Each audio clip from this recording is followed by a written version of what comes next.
সাতছড়ির জঙ্গলে আমরা 1 ঘন্টার ট্রেইলে রওনা হয়েছি। এখানে একটা ছোট পুকুর আছে, আর সেই পুকুরে যাচ্ছি ভাল্লুকের খোঁজে। আপনারা ভাবছেন এখানে আবার ভাল্লুক কিভাবে আসলো? আসলে কিছুদিন আগেও এখানে ভাল্লুকের দেখা পাওয়া গিয়েছে, আর আমরা সেই পুকুরে যাচ্ছি ভাল্লুকের খোঁজে। এই পুকুরে নাকি ভাল্লুক আসে পানি খাওয়ার জন্য। আমরা সেই 1 ঘন্টা ট্রেইল ধরে এগিয়ে যাচ্ছি, তবে আমরা এখানে কোনো গাইড নেইনি। এ কারণে কোন দিকে যাব ভেবে পাচ্ছিলাম না। এখানে এসে রাস্তা হারিয়ে ফেলেছি। সবাই চিন্তা ভাবনা করছি কোন দিকে যাওয়া যায়। এখানে দুই দিকে দুইটা পথ চলে গেছে। তারপরে আমরা অনেক চিন্তা ভাবনা করে পরে সেই সঠিক পথটা পেয়েছি, আর সেই সঠিক পথ বেয়ে আমরা এগিয়ে যাচ্ছি সেই ছোট পুকুরের উদ্দেশ্যে। আর এই পথটা দেখেছেন, সরু একটা পথ।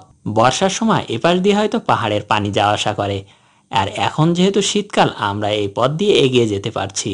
আর আমরা মনে হচ্ছে চলে এসেছি। একজন বলেছিল এখানে ঝড়ে একটা বটগাছ পড়ে গেছে, আর সেই বটগাছ পার হয়ে এই পুকুরটা।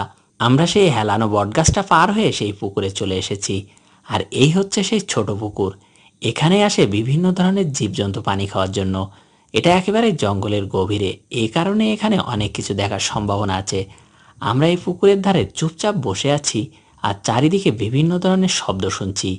কখন কি আসে এটা বলা যায় না, তবে জঙ্গলের ভিতরে শব্দগুলো একেবারেই অদ্ভুত। আশেপাশে একটু নড়াচড়া দেখলে আমরা ক্যামেরা হাতে রেডি। এই হয়তো সেই ভাল্লুক চলে আসলো। আমরা বাঁশঝাড়ের পাশে লুকিয়ে বসে আছি। যদি কোনো কিছু আসে তাহলে এখান থেকেই ক্যাপচার করতে পারবো। পুকুরের চারিপাশটা আমাদের এখান থেকেই দেখা যাচ্ছে। তবে চারিদিকে শব্দ শুনলেও সেই ভাল্লুকের আর দেখা পাচ্ছি না। এখানে অনেকক্ষণ ধরে আমরা অপেক্ষা করছি। চারিদিকে কিছু বানর ছোটাছুটি করছে।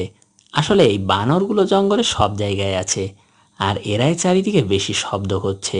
আমরা চুপচাপ এখানে অপেক্ষা করছি, আর বানরগুলো দেখলাম এখানে বাঁশ গাছে বসে বাঁশের পাতা খাচ্ছে। আসলে দিন দিন জঙ্গলে ওদের খাবার কমে যাচ্ছে, এ কারণে অনেক পশু পাখি হারিয়ে যাচ্ছে। আমরা এখানে অনেকক্ষণ ধরে অপেক্ষা করলাম। এখানে শুধু বানর ছাড়া আর কিছুই দেখতে পাইনি। বানরগুলো চারিদিকে ছোটাছুটি করছে আর শব্দ করছে। ওদের শব্দ শুনে হয়তো অন্য পশু পাখিও এদিকে আসছে না। আর এই যে দেখুন সেই পুকুর পাড়টা, এখানে কয়েকদিন আগে সেই ভাল্লুক এসেছিল। আমাদের আসার আগেই হয়তো এখানে কোনো জন্তু নেমেছিল। পানিগুলো এখনো ঘোলা আছে, আর পায়ের ছাপও বোঝা যাচ্ছে। তবে এখানে ভাল্লুকের দেখা না পেয়ে আমরা একটু গভীর জঙ্গলে চলে আসলাম। এদিকে নাকি বনমোরগ দেখা যায়, আর এদিকে এসে সেই বনমোরগেরও দেখা পেয়েছি, তবে খুব অল্প সময়ের জন্য। এরা খুবই চতুর, একটু শব্দ শুনলেই উড়ে চলে যায়। আর এই যে দেখুন সেই বনমোরগটা আমাদেরকে দেখে এক দৌড়ে পালিয়ে গেল। এই লেবু বাগানেই বনমোরগগুলোকে দেখা যায়। তবে এখানে ঘুরতে ঘুরতে আরও একটা বনমোরগ ও দুইটা মুরগি দেখেছিলাম, কিন্তু ক্যামেরা দিয়ে ভিডিও করার সুযোগ পাইনি। আমাদেরকে দেখে উড়ে চলে গেল এদিকে। আমরা এই যে এপাশটাতে আর একটু খুঁজছিলাম যে গাছে বসে আছে কিনা, কিন্তু না, সেই বনমোরগের আর দেখা পেলাম না। তবে এখানে এসে একটা শব্দ শুনতে পাচ্ছেন? এটা কিসের শব্দ বলুন তো? এটা হচ্ছে সেই বনমানব বা উল্লুকের ডাক। আর এই উল্লুকগুলো খুব উচ্চ স্বরে ডাকতে থাকে। আমরা আজকে এই উল্লুকের খোঁজে যাব। যেহেতু ভাল্লুকের দেখা পাইনি, দেখি উল্লুকের দেখা পাওয়া যায় কিনা। আমরা পাহাড় থেকে নেমে সেই উল্লুকের শব্দের দিকে এগিয়ে যাচ্ছি। উল্লুকগুলো সচরাচর সবসময় দেখা যায় না। বাংলাদেশে মাত্র 400 থেকে 500টার মতো উল্লুক আছে। তবে আজকে যদি উল্লুকেরও দেখা পাই তাহলে ভালো লাগবে। আর এই এলাকাটা একেবারে ভাল্লুকের এলাকা। এখানে চলাচল করতেও গা ছমছম করে। যদি সামনে ভাল্লুক এসে যায় তাহলে কি হবে? আর এই যে দেখুন বনের ভিতরে পাহাড়ে পিঁপড়াগুলো কেমন একটু বড় বড়, আমাদের সমতলের থেকে একেবারেই ভিন্ন। আমরা এখান থেকে উল্লুকের সেই শব্দের দিকে এগিয়ে যাচ্ছি। মাঝে মধ্যে উল্লুকগুলো খুব উচ্চ স্বরে ডাকছে, আর আমরা সেই ডাক শুনেই এগিয়ে যাচ্ছি উল্লুকের দিকে।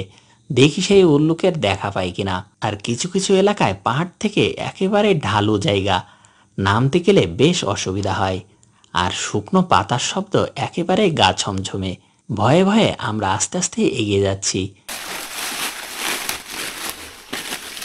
অনেকক্ষণ হাঁটার পর একটু বিশ্রাম নিলাম। ভাবছি কোন দিকে যাব। উল্লুকগুলো ডাকা বন্ধ করে দিয়েছে, এ কারণে বুঝতে পারছিলাম না কোন দিকে যাব। তবে আমরা আস্তে আস্তে এই সামনের দিকে এগিয়ে যাচ্ছি। দেখি সেই উল্লুকগুলো দেখা পাই কিনা। জঙ্গলের ভিতর দিয়ে হাঁটাটা অনেক কষ্টকর। এখানে শীতকালেও অনেক গরম। আর আমরা খুঁজতে খুঁজতে সেই উল্লুকের এলাকায় চলে এসেছি। গাছগুলো দেখছেন কত উঁচু। আমি ক্যামেরা সোজাসুজি উঁচু করে ধরে রাখতে পারছি না। ওদেরকে যে ভিডিও করব আসলে এটা অসম্ভব ব্যাপার। আর উল্লুকগুলো এক জায়গায় স্থির না, ডাকাডাকি করছে আর এক জায়গা থেকে অন্য জায়গায় চলে যাচ্ছে। ওই যে উল্লুক উপরে দেখা যাচ্ছে না কেন? আমি মাঝে মধ্যে ক্যামেরা ধরে রাখতে পারছিলাম না, তাই একটু বিশ্রাম নিয়ে আবার চেষ্টা শুরু করলাম। অনেকক্ষণ চেষ্টার পর অবশেষে সেই উল্লুকের দেখা পেলাম। এই যে দেখুন সেই উল্লুক, এটা হচ্ছে একটা পুরুষ উল্লুক। পুরুষ উল্লুকরা কালো রঙের হয় আর ভুরুটা সাদা। এরা গাছে ঝুলে ঝুলে এক ডাল থেকে অন্য ডালে চলে যায়, তবে এদের কোনো লেজ নেই। এদেরকে অনেকে বন মানুষও বলে থাকে, আর এদের ইংরেজি নাম হলো গিবেন। এরা এখন বাংলাদেশে খুব অল্প সংখ্যক আছে।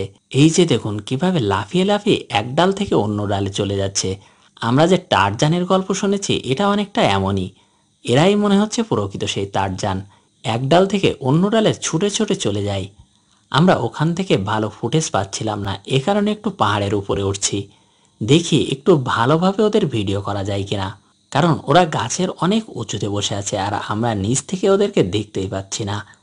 এই যে একটু পাহাড়ে উঠে দূর থেকে এবার জুম করছি, দেখি এখানে মেয়ে উল্লুকের দেখা পাই কিনা।